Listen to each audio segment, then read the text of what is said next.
अतीत हमेशा दफन नहीं रहता और यह पहला मौका मिलते ही आपके सामने आ खड़ा होता है।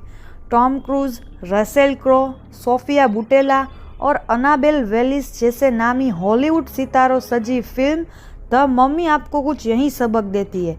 सबसे पहले आपको बता दें कि इस फिल्म द मम्मी का इससे पहले आई मम्मी फ्रेंचाइजी की तीनों फिल्मों से कोई लेना देना नहीं है।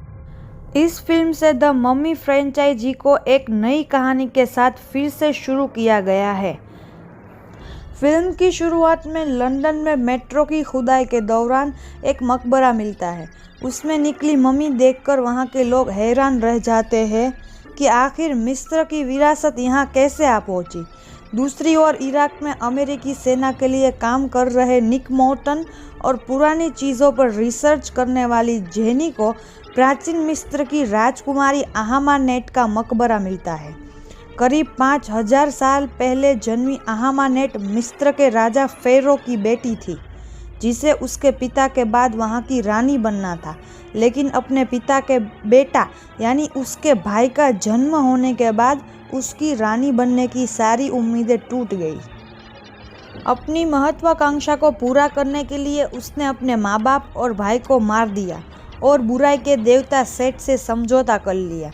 लेकिन उसकी इच्छा पूरी होने से पहले ही वहाँ के लोगों ने उसे जिंदा ही इस मकबरे में कैद कर दिया था। निक अनजाने में उसे आज़ाद कर देता है। उसके बाद शैतान रानी जिंदा हो जाती है और अपनी बुरी ताकतों के साथ एक बार फिर अपने बुराई के मिशन को पूरा करने में जुट जाती है। अहामानेट को मकबरे से आज़ाद करने की वजह से निक भी उसके मिशन को पूरा करने के लिए शापित हो जाता है। हालांकि मिस्र की शैतान रानी अपने मिशन में कामयाब हो पाती है या नहीं, यह जानने के लिए आपको फिल्म देखनी होगी।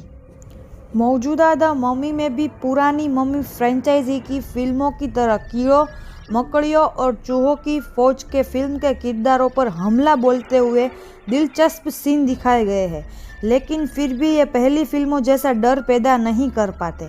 फिल्म की कहानी में दर्शकों में वह रोमांच नहीं पैदा कर पाती। अहामानेट फिल्म में कभी बेहद शक्तिशाली नजर आती है तो कभी निरीह कैदी की तरह जंजीरों में जकड़ी हुई, जो कि आसानी से हजम नहीं होता। उसकी सेना में शामिल मम्मी भी उतना इफेक्ट नहीं छोड़ पाती और कमज़ोर नज़र आती है। हालांकि उसकी कौओं की सेना के हमला वाला सीन ज़रूर ज़ोरदार नज़र आता है।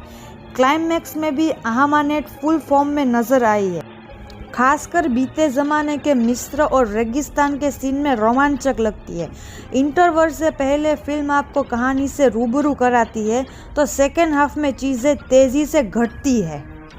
फिल्म में टॉम क्रूज औसत एक्टिंग करते नजर आए हैं। अगर आप टॉम क्रूज के फैन के तौर पर फिल्म देखने जा रहे हैं तो वह एक शैतान राजकुमारी से बचते इंसान के रोल में उतने दमदार नहीं लगते जिसके लिए उन्हें जाना जाता है। जेनी के रोल में अनाबेल वेलिस के पास ज़्यादा कुछ करने को नहीं था। हालांकि रानी अहामानेट के रोल में सोफिया बुटेला ज़रूर दिलचस्प लगती है। खासकर उनकी आंखें दर्शकों पर डरावना प्रभाव छोड़ती है। वहीं डॉक्टर हेनरी का रोल कर रहे रसेल क्रो को फिल्म का सरप्राइज कहा जा सकता है, जो कि आपको हैरान करते हैं।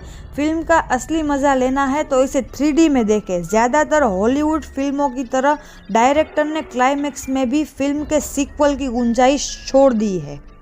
और हाँ गाइज, अभी तक आपने मेरी चैनल को सब्सक्राइब नहीं किया तो कर लीजिए, देर किस बात।